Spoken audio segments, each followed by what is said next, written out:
inteligencia artificial por sí no es diseñada de forma neutral, no necesariamente por sí sola lleva a la igualdad, lleva a la democratización de la tecnología. Eso lo realiza una capa superior, que es la capa humana. Hoy no estamos en un punto en donde podamos delegar al 100%, donde siempre tiene que al final haber una supervisión humana. Y creo que el mayor riesgo es utilizarla cuando no conocemos del tema. Renunciar a pensar, y sobre todo pensar críticamente, es dejar de ser yo mismo.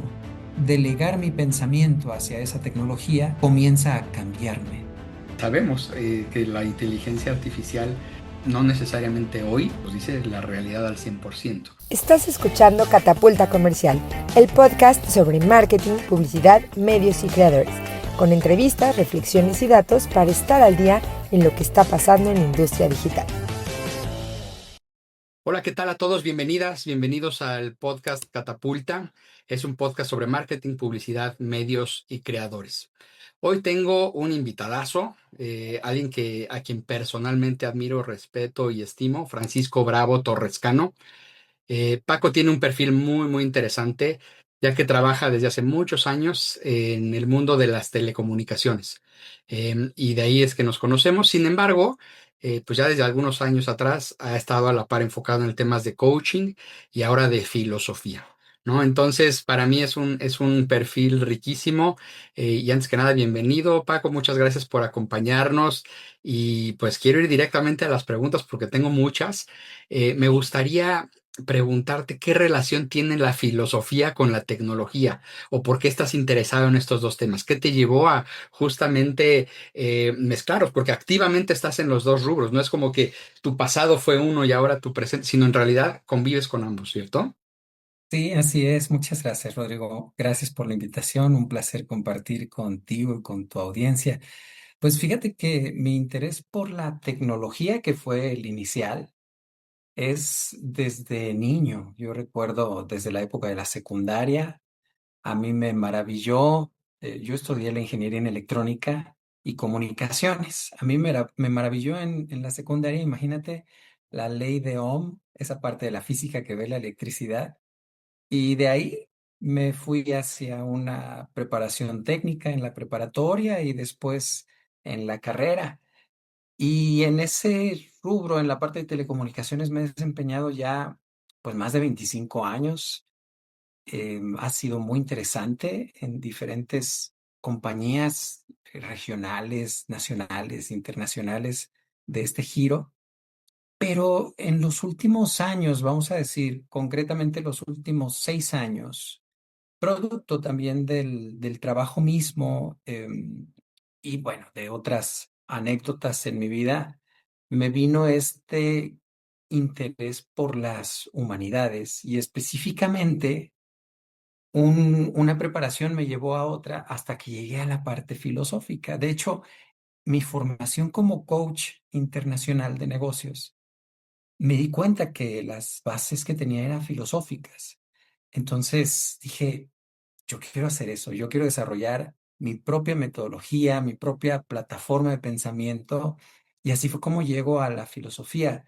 Y esta combinación que tú mencionas, curiosamente, ahora que he estudiado filosofía en los últimos 3 años formalmente aquí en la UNAM, pues resulta que lo que antes se conocía como la tecné, que podríamos llamar en el mundo antiguo de los griegos, era como esta parte artesanal y la parte del pensamiento, de la filosofía, es algo que se asoció por pensadores antiguos como Platón, como Aristóteles, y no necesariamente para buscar un equilibrio. Más bien yo diría que esa base del pensamiento occidental es la que hace una separación, incluso una diferenciación hasta jerárquica, podría yo decir, que concretamente lleva a cabo Platón, en donde pone en un nivel superior pues el arte del pensamiento, el desarrollo del pensamiento, lo que hace la filosofía en sí, que en ese entonces todavía no se llamaba como tal, fue apenas ahí que se empieza a conocer con ese nombre, y la tecné queda un poco debajo de ella. Curiosamente, hoy día, y seguramente lo vamos a ir tocando a lo largo de esta charla, el mundo de la tecnología, traigo unos comentarios súper interesantes al respecto porque comienza a haber grupos muy importantes a nivel global que lo anteponen a cualquier otra cosa. Claro, es súper interesante esta migración de pensamiento, ¿no? O sea, incluso yo he escuchado que tú platicas, por ejemplo, de computación cuántica, ¿no? Que ya es otro nivel también tecnológico, de la misma forma y profundidad con la que tú hablas sobre filosofía. Y la semana pasada estuve presente, tuve la fortuna de estar presente en una charla que diste en la Universidad Autónoma de Querétaro, donde hablabas sobre la inteligencia artificial y la ética. Entonces, con toda esta revolución tecnológica que es la inteligencia artificial, pues entra el mundo de la ética, ¿no? Entonces, me gustaría, digo, habrá quien tal vez no ha escuchado qué es o no tal vez ha racionalizado qué es la ética. Si nos puedes platicar qué es la ética y si tuvieras que explicarle a alguien qué significa utilizar la inteligencia artificial de forma ética, principalmente en los negocios, ¿qué le dirías? ¿Qué nos puedes contar al respecto, Paco? Sí, gracias, Rodrigo. Mira, la ética originalmente era una de las ramas de la filosofía en sí. Desde los tiempos de Aristóteles, Aristóteles tiene un escrito, precisamente la Ética Nicomaquia, en donde él se lo escribe a su hijo. Eso es súper interesante. Es un escrito para su hijo, en donde desde que tú comienzas a leerlo, él describe todo aquello que en el ser humano es, en sus propias palabras, virtuoso, deseable, y la ética viene siendo como esta predisposición para el buen ser por parte del ser humano. Digo, en palabras, no como una definición estricta, sino Claro. en cuanto a lo que quería decir en aquel entonces. Algo muy importante para destacar es que desde ese momento se describe a la ética como producto del ejercicio de las virtudes. Y una virtud en el mundo griego no viene a ser simplemente una cualidad, algo que se aclara desde aquel conocimiento transmitido, es que la virtud es una actividad. Fíjate lo interesante, es una actividad. Eso significa que conlleva un trabajo, un esfuerzo. Claro. No es algo que está implícito, vamos a decirlo así, en la definición del ser humano. Ujú. Más bien, somos capaces de llegar a ellos si ponemos trabajo detrás suyo. Ahora, entendiendo eso como el marco referencial de la ética, bueno, después fue un tanto enriquecido a lo largo de la historia occidental. Refiero a la parte occidental porque es en donde se desenvuelve lo que formalmente se conoce como filosofía. No Claro, estoy de los luego tan de griegos, acuerdo en ¿no? ello, correcto. No estoy tan de acuerdo en ello, pero bueno, estamos del lado occidental de la historia y así es, Sí, sí. simplemente así Sí, porque es. hay otra filosofía oriental también, ¿no? Se supone. Claro, Claro, exacto, y otra así filosofía es, de pensamiento. así es. Bueno, resulta que vamos a decir, en el siglo XVIII hay un pensador muy importante, fundamental, que es Emmanuel Kant, en la Prusia de aquel entonces, ahora Alemania, que desarrolló un concepto que se conoce como el imperativo categórico, en donde te da a entender que te conduzcas o nos conduzcamos de manera que todas nuestras acciones puedan constituirse como si fueran una norma universal. Y esa sería la forma ética de conducirse. En pocas palabras, conduzcámonos de manera en que seamos ejemplo que pueda llevarse a cabo por cualquier ser humano. Si hay algo que realizamos y que no sería conveniente para la humanidad que se replique en ella, por ejemplo, no sé, robar, eh, en fin, cualquier delito que pudiéramos cometer, evidentemente eso no sería un comportamiento ético. Ahora, en la parte tecnológica, la ética, hoy más que nunca, yo diría más que nunca, y lo acabo de confirmar con una lectura que acabo de hacer, Em, Fíjate que hay un grupo en Silicon Valley, una empresa que se llama Palantir Technologies. Entre otras, está ahí el cofundador de PayPal. Y apenas este 18 de abril hubo una publicación en X relacionada con un manifiesto relacionado con la aplicación de la inteligencia artificial. Es un manifiesto que se llama Manifiesto Palantir. Lo cito aquí porque me dejó a mí impresionado. Eh, Hablando de la parte ética, así es como lo quiero introducir.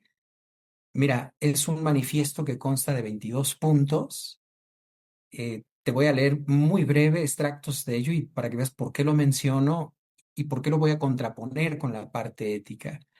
En este extracto, que es tomado de un libro que se llama La República Tecnológica, dice en el primer punto, son extractos, no es el punto completo, dice, la élite de ingenieros de Silicon Valley, fíjate, de Silicon Valley, tiene la obligación afirmativa de participar en la defensa de la nación, se refiere a Estados Unidos como nación.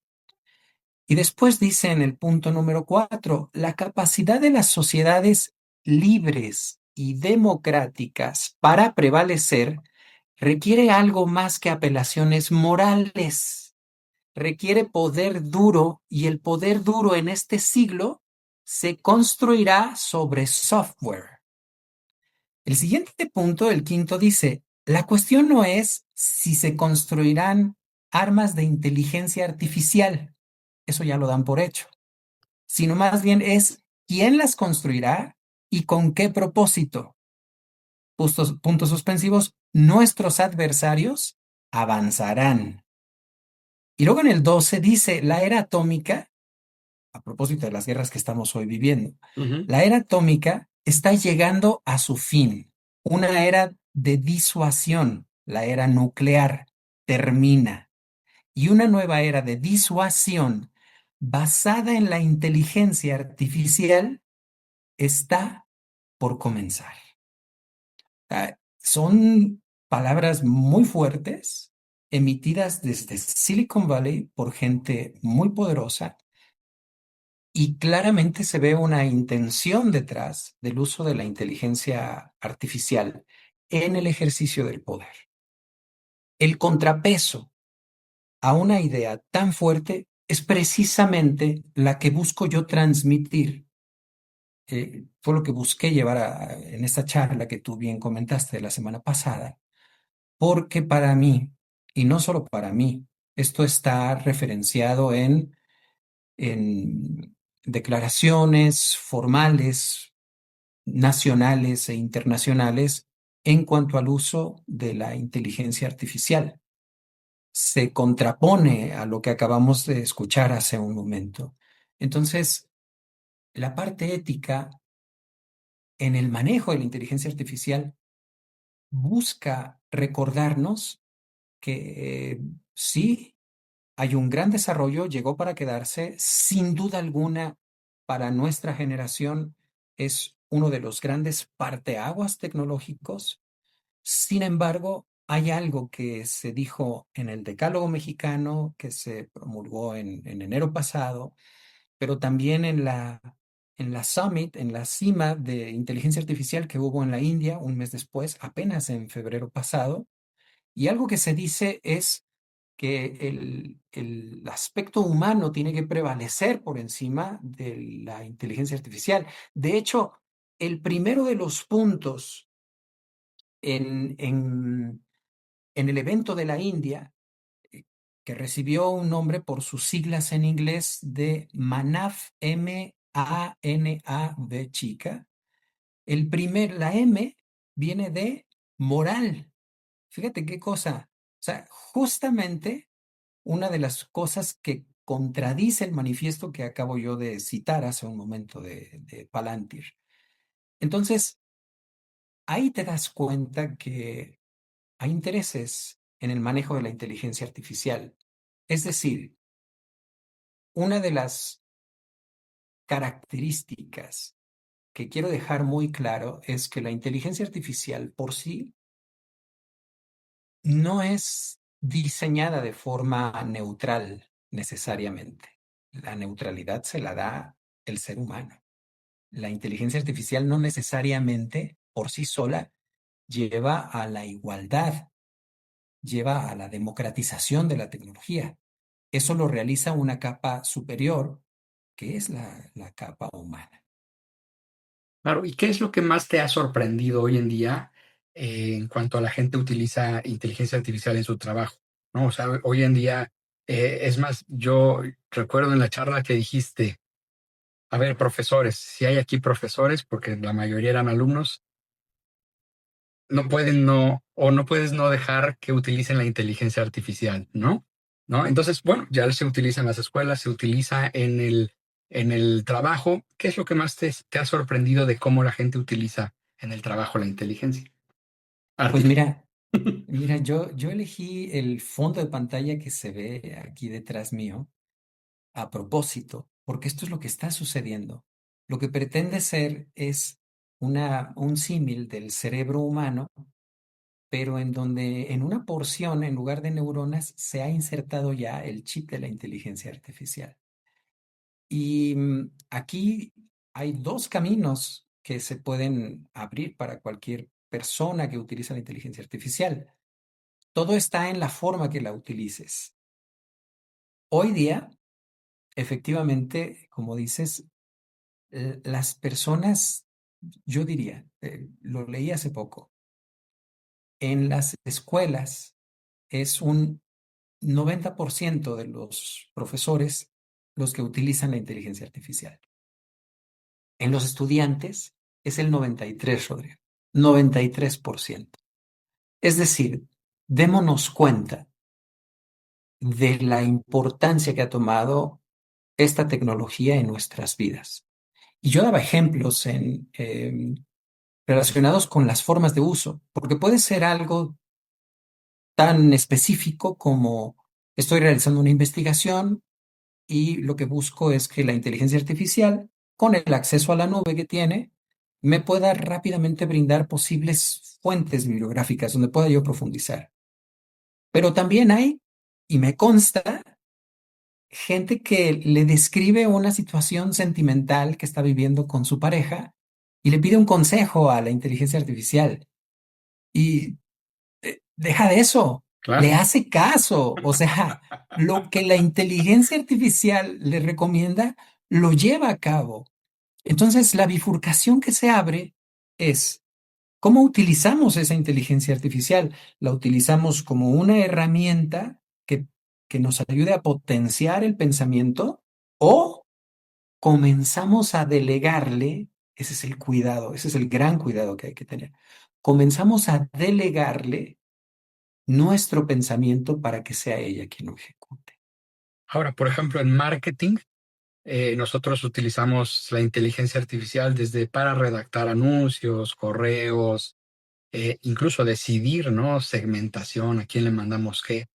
¿En qué momento, más allá del marketing, en los negocios, esto deja de ayudarnos y empieza a hacernos daño sin que nos demos cuenta?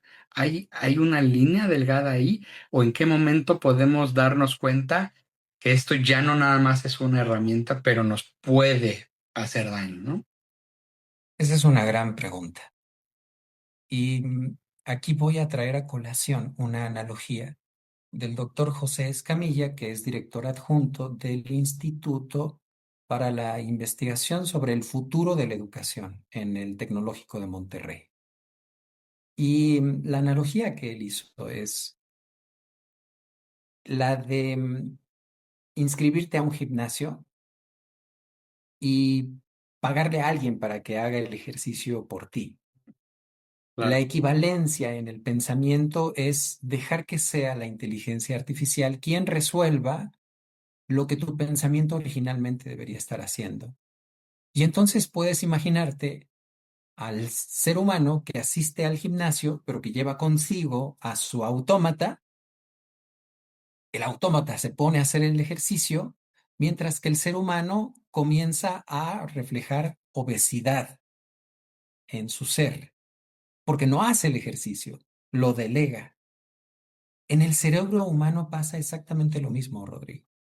Entonces, la línea, yo te diría, los usos son tan variados, las, las razones son tan diversas, que sería imposible universalizar como si fuera una receta de cocina. No es así, pero lo explico de esta manera. En el momento que parte de tu aprendizaje o de procesos mentales que sería necesario que vivas para que adquieras un aprendizaje, una experiencia, en el momento que eso lo delegas a la inteligencia artificial, estás rebasando la línea que te recomiendo no tocar. Salvaguarda, le decía yo a los chicos, este fue uno de mis mensajes para ellos. Salvaguarda ese gran derecho que tenemos los seres humanos, que es el derecho de pensar. Claro, eso nos vuelve humanos, ¿no? El riesgo. No sé si recuerdas hace muchos años la película de Disney de Wall-E, ¿no? El riesgo es llegar a ese punto en donde ya todo está automatizado, en donde todos gordos porque ya tenemos algo que nos lleva y nos transporta donde queramos, donde ya piensa por nosotros, ¿no? O sea, creo que la analogía del gimnasio es muy buena, porque no haríamos eso, ¿no? No nos inscribiríamos para que alguien más lo haga, sino más bien es yo lo que quiero es fortalecer mi cuerpo y el músculo, ¿no? Del cerebro también, ¿no? Entonces ahí es donde entra el esfuerzo, ¿no? O sea, en realidad todo radica en un esfuerzo, ¿no? En no dejar de esforzarnos, en no dejar de conectar esas neuronas y que no esas neuronas se conecte ChatGPT por nosotros, ¿no? Va por ahí. Correcto. Sí, así es. Algo que no perdamos de vista es lo siguiente.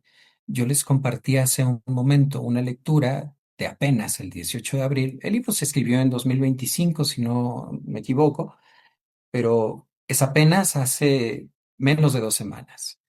Y bueno, la difusión que tuvo fue enorme. Hay muchos comentarios en la red al respecto. Lo que quiero evidenciar es que las personas detrás de la creación y del desarrollo de la inteligencia artificial no necesariamente están pensando en lo que acabamos de decir, en el derecho de las personas a pensar, en la ética para conducirnos en cuanto al uso de esta tecnología.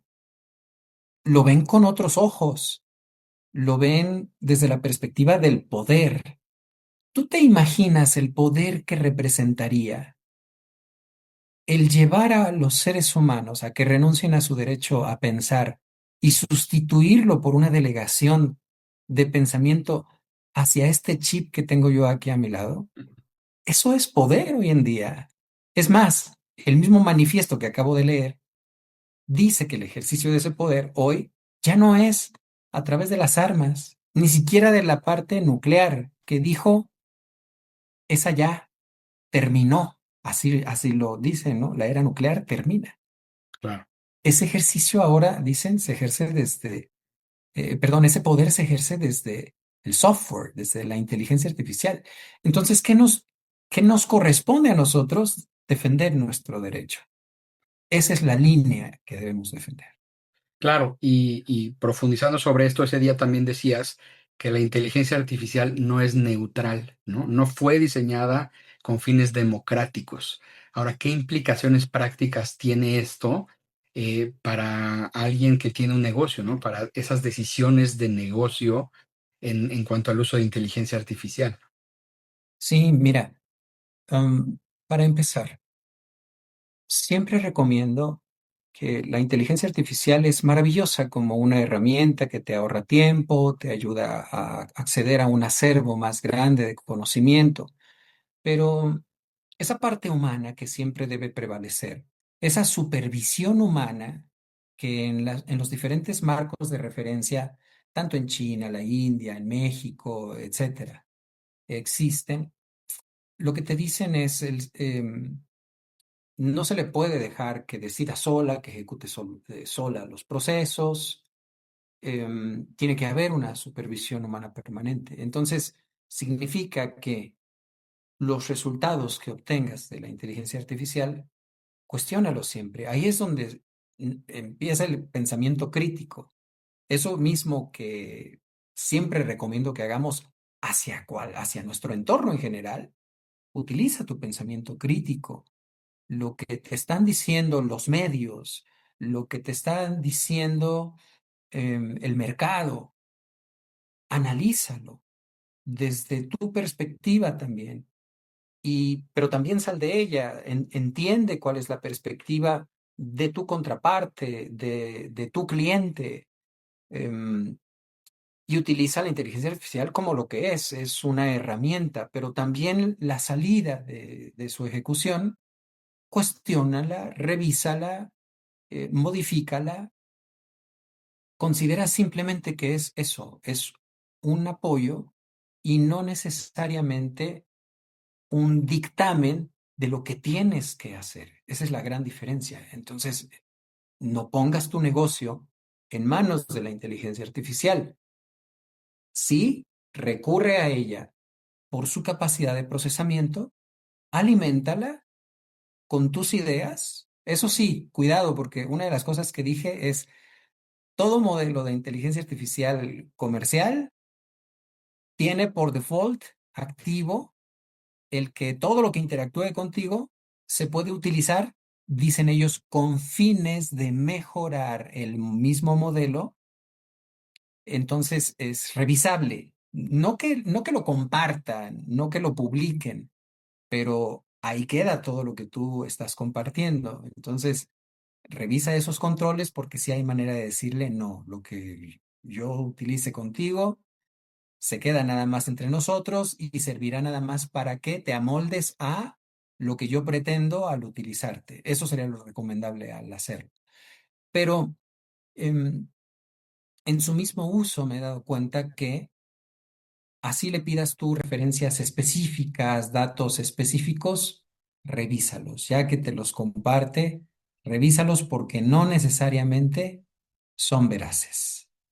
De hecho, el otro día estábamos en un foro, ¿no? Tú y yo, donde se hablaba sobre la atención al cliente y decíamos que justamente hoy no estamos en un punto en donde podamos delegar al 100%, donde siempre tiene que al final haber una supervisión humana, ¿no? Porque no sabemos, y creo que el mayor riesgo en el que estamos cayendo es utilizarla cuando no conocemos del tema, ¿no? O sea, la utilizamos pues cuando dominamos un tema, tú sabes discernir entre lo que está diciendo la inteligencia, si te apoya o no te apoya. Pero cuando lo estamos utilizando en un tema totalmente nuevo, totalmente ajeno a nuestra área de experiencia, pues le creemos ciegamente, ¿no? Entonces, sabemos que la inteligencia artificial, pues no necesariamente hoy nos dice la realidad al 100%, ¿no? Incluso tú mencionas que delegar el pensamiento nos cambia como personas, ¿no? Ya estás viendo, a ver, tú estás inmerso en el mundo laboral, tienes clientes, tienes proveedores, tienes equipo. ¿Ya estás viendo pasar esto en el mundo laboral hoy en día? Sí, de hecho sí.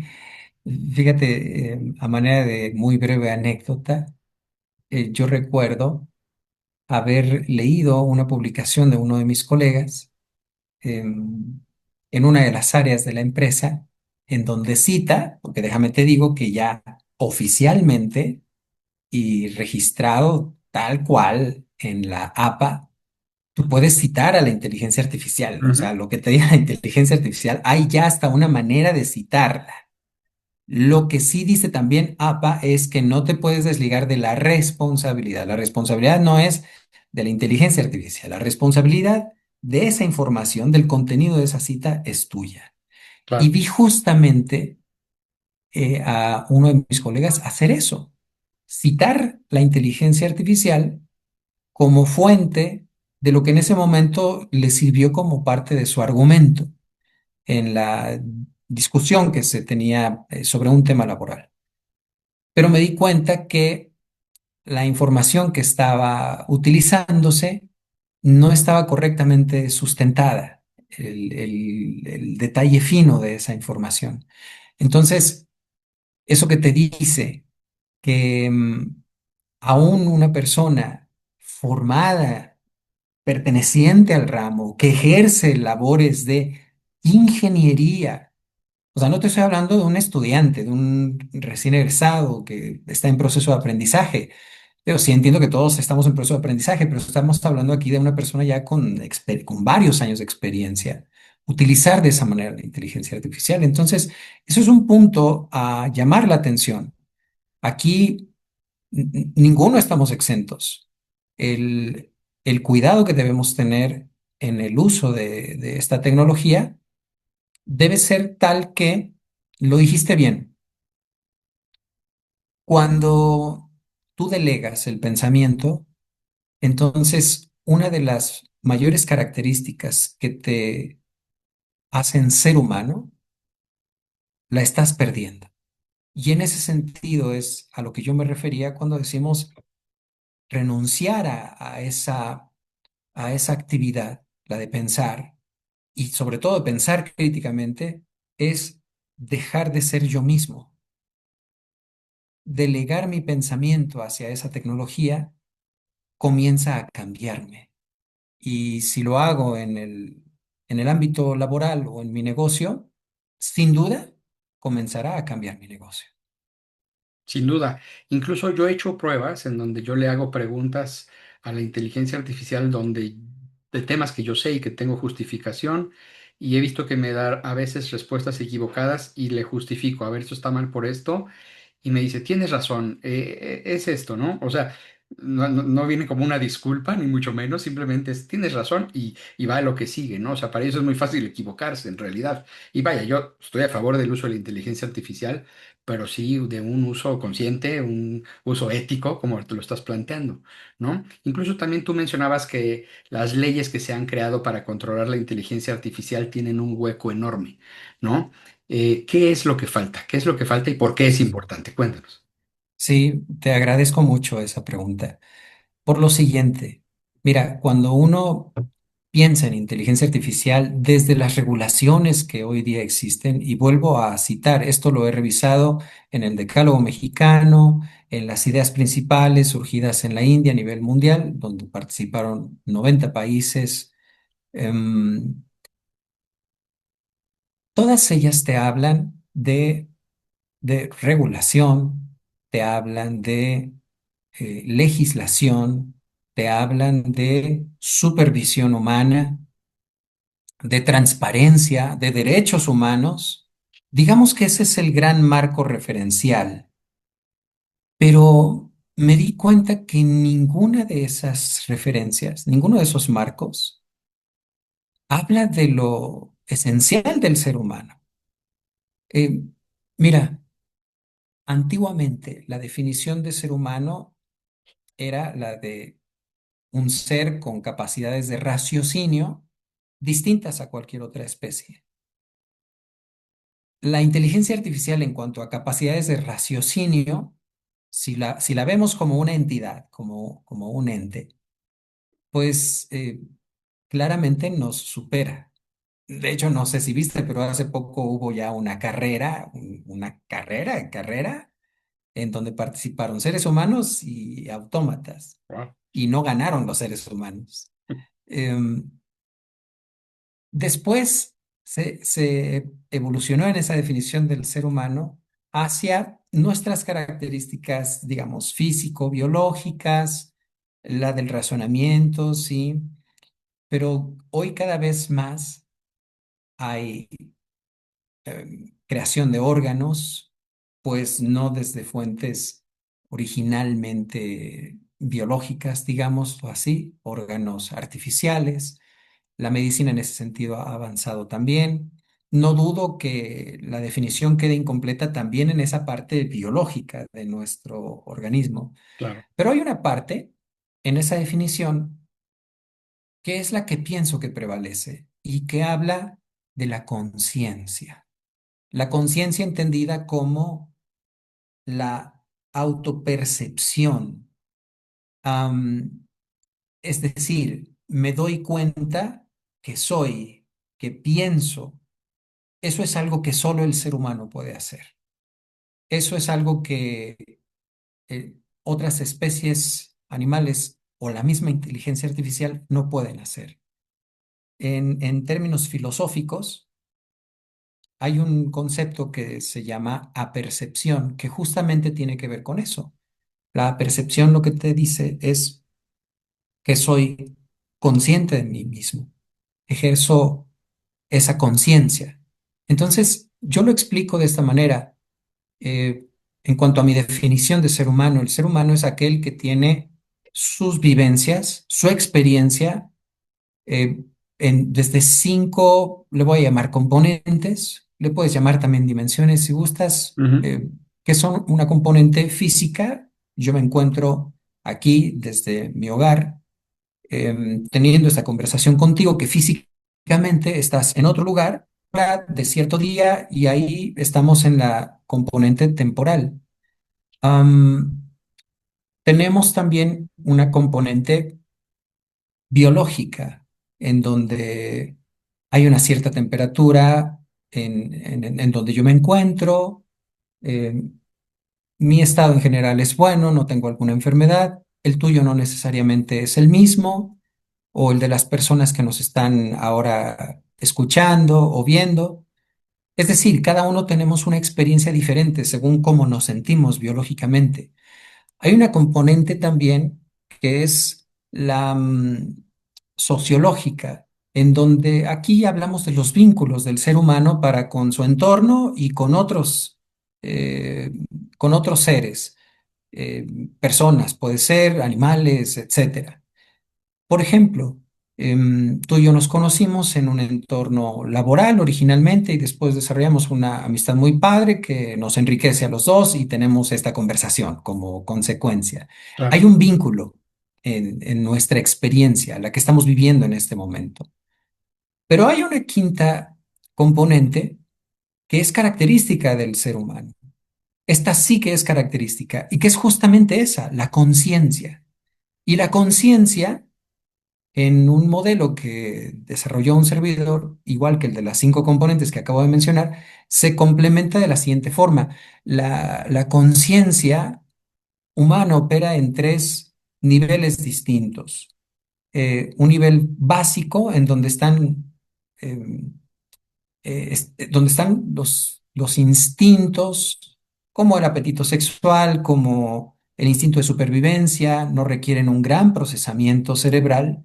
Y ahí le llamo yo, es el nivel de la intuición, de las intuiciones. Sabes que hay algo, sientes algo que no necesariamente tú dominas, puede ser por eso es un instinto, y que no le dedicas gran procesamiento, como cuando hay una explosión y tu instinto es salir corriendo de ese lugar, alejarte. Em, Cuando esas emociones que fluyen en la parte instintiva comienzas tú a encauzarlas, entonces hablamos ya de intenciones, de propósitos. Ese es un segundo nivel en la conciencia. Y la gran diferencia sería, por ejemplo, puedo yo sentir atracción hacia una persona, ese puede ser mi instinto, mi parte intuitiva, pero si con esa persona empiezo yo a sentir que quiero formalizar una relación, puede ser un noviazgo, puede ser un matrimonio, el amor ya está en un nivel superior al de la intuición y va más hacia la intención y todavía va más allá si hay un mayor procesamiento. En ese mayor procesamiento que es el tercer nivel en la conciencia, que es al que yo llamo el de la razón. Entonces, el ser humano funciona de esta manera. Los clientes funcionan de esta manera. O sea, así funcionamos los seres humanos. Hay algo que nos atrae, es la parte intuitiva, no sé, algo que despertó tu hambre, te atrae de cierta manera, una prenda quizás que te quieres probar. Ujú. Después razonas que ese elemento podría llenar una necesidad que tienes en tu negocio, por ejemplo, o en tu persona o en tu vida. Y entonces llevas esa intuición a la intención de integrarlo en tu vida o en tu negocio. Esa es la parte de intención. Y después viene el análisis. Dices, bueno, sí se me antojó, sí me lo imagino en mi negocio, pero vamos a ver. si me costea, ¿no? Si el costo es adecuado, si se ajusta a mi presupuesto, si tengo lo necesario para poder usarlo, ahí ya está interviniendo la razón. Claro. Entonces, curiosamente, hago todo este recapitulación porque, para empezar, las referencias en cuanto al uso de la inteligencia artificial no mencionan en ningún lado a la conciencia humana. Wow. En ningún lado. No se menciona esa parte intuitiva o de intención o la razón como tal. Te habla nada más de cómo utilizar la tecnología en el sentido de am, lo que puedo hacer yo con esa tecnología y cómo comportarme al utilizarla. Por eso decía yo, equilibrio, derechos humanos, supervisión humana, pero no te habla en ningún momento de quién soy yo y cómo cuido eso que soy al utilizar esa tecnología. Entonces, hay un gran vacío. Es como si yo quisiera satisfacer a mis clientes pensando, em, dejando fuera sus capacidades, habilidades o esencias humanas. Si yo me doy cuenta que a quien sirvo es a personas, las voy a tratar como personas. Y en la inteligencia artificial no se están escribiendo los marcos referenciales pensando en las personas, se están escribiendo pensando en la tecnología. Lo que acabo yo de leer hace rato es pensando en la tecnología, no pensando en las personas. Y aquí vuelvo a citar a Kant por lo siguiente. Él complementa su idea del imperativo categórico con lo siguiente, que a mí me encanta. Él dice, trata a las personas no como medio, sino como fin. Y eso es lo que falta en la regulación de la inteligencia artificial. Claro, porque se está realmente metiendo con la parte humana, ¿no? Entonces, el hecho de que no esté contemplada la parte humana, eh, pues deja un hueco enorme, ¿no? Y esto también abre la puerta para el tema de la democratización que también hemos platicado tú y yo, ¿no? Se habla mucho que la inteligencia artificial llegó a nivelar el campo de juego para empresas pequeñas en la región, ¿no? ¿Tú crees que realmente eso va a pasar o más bien es más un deseo que una realidad? Mira, yo creo que eso depende de nosotros, los usuarios, ¿Ok? porque sí te puedo decir que en la cumbre sobre inteligencia artificial en la India, em, digamos, fundamentaron todo lo que se desarrolló en 7 premisas, le llamaron chakras, y una de ellas fue la democratización tecnológica. Otra más fue la de la atención al sur global. Ambas cosas van en vías de la democratización. ¿Ok? Y te diría, eso escrito, pues está muy bien, quedó ahí en este marco referencial. Sin embargo, y- ya les leí, y a propósito lo hice más o menos al principio de esta charla, para que vean cómo piensa la gente de Silicon Valley, la gente detrás de este tipo de desarrollos. Y ellos hablan de poder. O sea, no te hablan ni de, o sea, sí de democracia, la mencionan desde la perspectiva occidental, que pues no me voy a meter en ese tema, pero no necesariamente es una democracia que simboliza el que la tecnología esté al alcance de todos como personas, pensando en las personas como fines. Más bien, cuando hablas de poder, hablas de seguir viendo a las personas, pero como medio. Ese es el poder finalmente. El ejercicio o la visión de las personas como medio para lograr los fines de alguna entidad. puede ser una persona o un conjunto de personas, ¿no? Em, entonces, creo yo que más bien, si utilizamos, si cuidamos nuestra utilización ética de la inteligencia artificial, justamente haremos un contrapeso hacia ese ejercicio de poder. Si defendemos nuestro pensamiento crítico, si cuestionamos la inteligencia artificial, si la utilizamos como herramienta, pero no para delegar nuestro pensamiento, ahí es como podremos hacer uso de ella democráticamente y no simplemente para entregarnos al ejercicio del poder de quienes la han creado. Y esto va muy de la mano con esta pregunta última. Digo, el tiempo está pasando volando. Es muy interesante todo lo que nos compartes. Pero si pudieras cambiar una sola cosa en cómo las empresas están utilizando la inteligencia artificial hoy o cómo tú estás viendo que se está encaminando, ¿qué sería? ¿Cuál sería ese foco para las empresas? Mi recomendación para cualquier negocio, em, y más allá de los negocios, para cualquier persona, es el que nos demos cuenta, que hagamos valer nuestro ser como lo describí hace un momento, nuestra experiencia humana, que eso sea lo que hagamos valer, que sea de esa manera como concibamos a las demás personas. Por lo siguiente, si hablamos de un negocio, ya explicaba yo que el darte cuenta que a quien atiendes es a personas, entonces te vas a dar cuenta que esa persona que es tu cliente, como lo dije, vive una componente espacial, temporal, biológica, sociológica y de conciencia, y que en su conciencia vive emociones, o sea, tiene un nivel intuitivo. Esas emociones pueden ser encausadas, sí, hay una intención detrás de ella.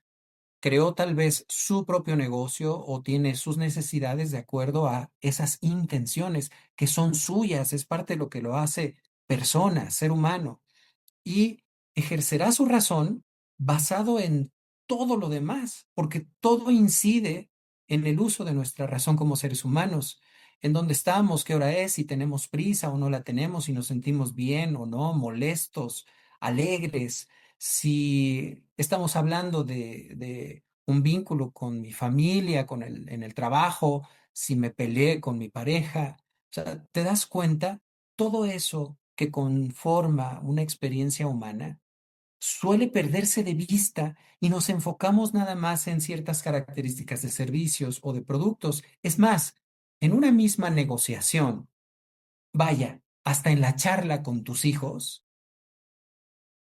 cuando tú te olvidas de que tienen su propia experiencia, hay una forma en que se sienten, biológicamente hablando, hay un cierto vínculo con ellos que estás tú creando, que debes cuidar, que tienen sus propias emociones, sus propias intenciones y que no necesariamente lo que tú defines desde tu razón es lo más conveniente para ellos. Si hacemos ese ejercicio, el de tratarnos como personas, entonces el negocio adquirirá una dimensión diferente. Tu relación familiar adquirirá un resultado distinto. Y si tú mismo te das tu lugar para ejercer toda esa experiencia humana como ser humano en el uso, por ejemplo, de la tecnología, entonces tú mismo te estás viendo como un fin y no como un medio. Y sabes algo, Rodrigo, eso es fundamental. Cuando la persona se ve a sí mismo como fin y no como medio, entonces soy capaz de ver a los demás también como fines y no como medio. Wow, qué interesante. Como dicen, más inteligencia y menos artificial, ¿no? Entonces, pues la verdad es que solamente me queda agradecerte, Paco. La verdad siempre es muy rico escucharte y todo lo que nos compartes ha sido muy, muy interesante. No sé si te gustaría cerrar con algún mensaje en general sobre el tema, algún comentario. Sí, muchas gracias. Miren, am, sobre inteligencia artificial vamos a seguir escuchando muchas cosas. Cada semana hay noticias nuevas, cada mes hay nuevas publicaciones al respecto. Qué bueno que llegó esta tecnología, no la satanizo, todo lo contrario, me parece que nos potencia como seres humanos, es maravilloso, como en su momento lo fue el Internet y antes de ello otras tecnologías, y seguramente vendrán algunas más. Lo que quiero nada más recalcar es lo siguiente: mientras no perdamos de vista a estos que somos, tecnologías vendrán, se sumarán y nos sumarán. En el momento que dejemos de hacerlo, de voltear primero hacia adentro y defender eso que nos constituye, entonces sí, el riesgo que conlleva ponernos en manos de creadores de estas tecnologías, pues ahí sí que será tangible, real y probablemente les dará resultado para el ejercicio de ese poder que ya vimos que algunas personas pretenderían utilizar. Entonces, em, mientras eso no lo perdamos de vista, por eso digo yo, es lo que falta en los marcos referenciales, pero no nada más ahí, es lo que suele faltar en nuestras vidas. Entonces, blindémonos en ese sentido. Vivamos como seres humanos. Muchas gracias, Rodrigo. No, hombre, wow, qué mensaje. Y creo que pues hay mucho tema para la reflexión, ¿no? Entonces, pues muchas gracias, Paco, muchas gracias, Francisco Bravo Torrescano, por habernos acompañado el día de hoy. Y a todos ustedes que nos escucharon, también muchas gracias. Y los escuchamos en el próximo episodio de Catapulta Comercial. Muchas gracias y buen día. Gracias por escuchar Catapulta Comercial, el podcast sobre marketing, publicidad, medios y creadores, con entrevistas, reflexiones y datos para estar al día en lo que está pasando en la industria digital. Te esperamos en el siguiente episodio.